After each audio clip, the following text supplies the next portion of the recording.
IKP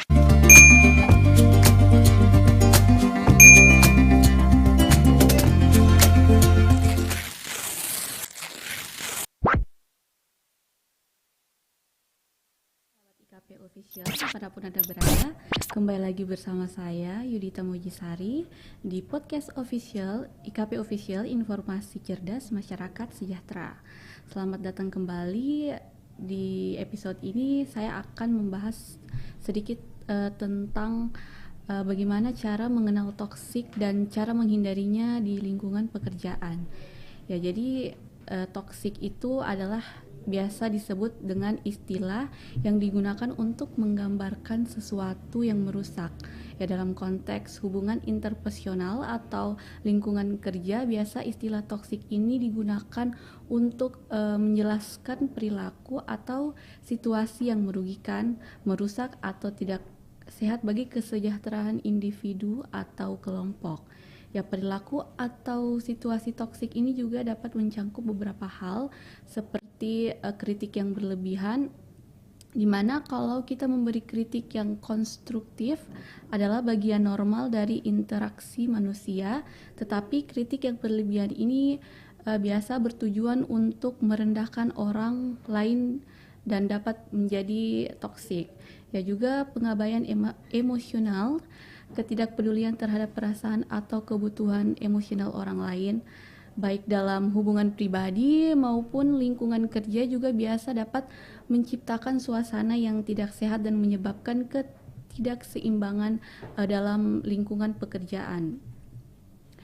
Ya, biasa juga gosip atau intrik itu biasa menyebar gosip atau menciptakan konflik antara orang lain adalah contoh yang bisa dilihat dengan perilaku toksik yang dapat merusak hubungan dan memecah belah komunitas antara rekan kerja, dan juga ketidakseimbangan kekuasaan, situasi di mana satu pihak memiliki kekuatan atau kontrol yang berlebihan atas orang lain dan juga tanpa memperhatikan kepentingan dan juga kebutuhan mereka, yang dapat menciptakan lingkungan toksik.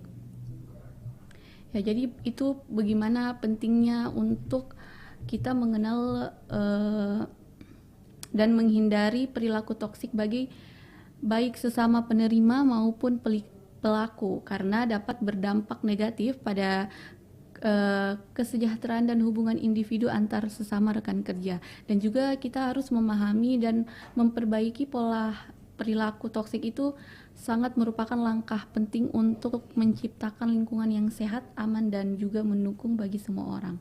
Ya, jadi dampak dari toksik di lingkungan pekerjaan ini kita juga bisa sangat merugikan, apalagi di lingkungan pekerjaan pastinya ada beberapa orang di lingkungan kerja, mereka mungkin mengalami beberapa masalah emosional seperti kecemasan dan depresi tentunya, serta mungkin ada beberapa yang mengalami kesulitan dalam membangun hubungan yang sehat di lingkungan pekerjaan.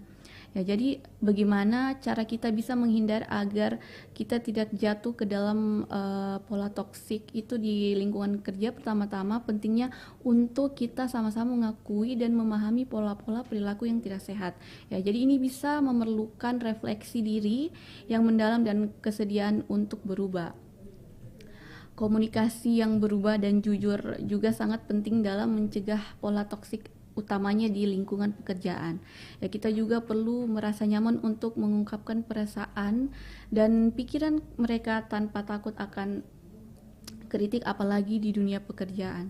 Ya, selain itu juga untuk pentingnya untuk kita mencari bantuan profesional jika kita sedang merasa kesulitan.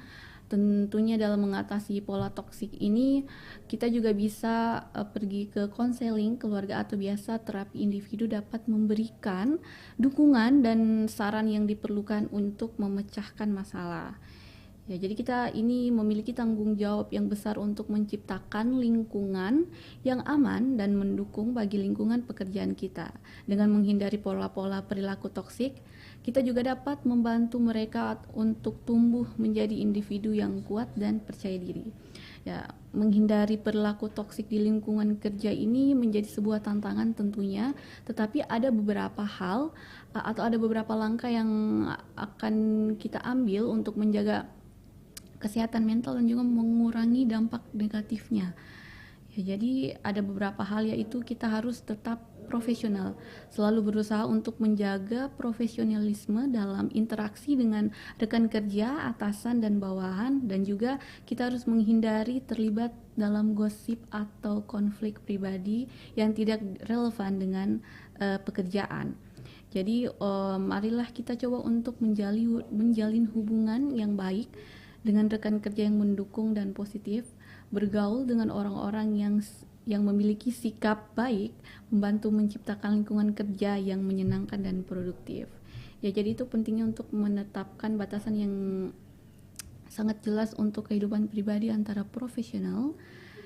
Dan juga jika mengalami perilaku toksik dalam sesama rekan kerja atau atasan, cobalah untuk mengatasi masalah tersebut secara langsung dan terbuka, dan sampaikan kekhawatiran Anda dengan jelas dan tanpa menyalahkan. Ya, jadi itu tadi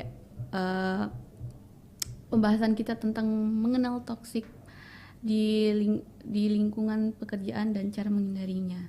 Terima kasih telah mendengarkan podcast di IKP Official, Informasi Cerdas Masyarakat Sejahtera. Semoga informasi yang saya berikan dapat bermanfaat, dan jangan lupa terus saksikan podcast di IKP Official. Untuk kalian yang belum like, jangan lupa like, comment, and subscribe.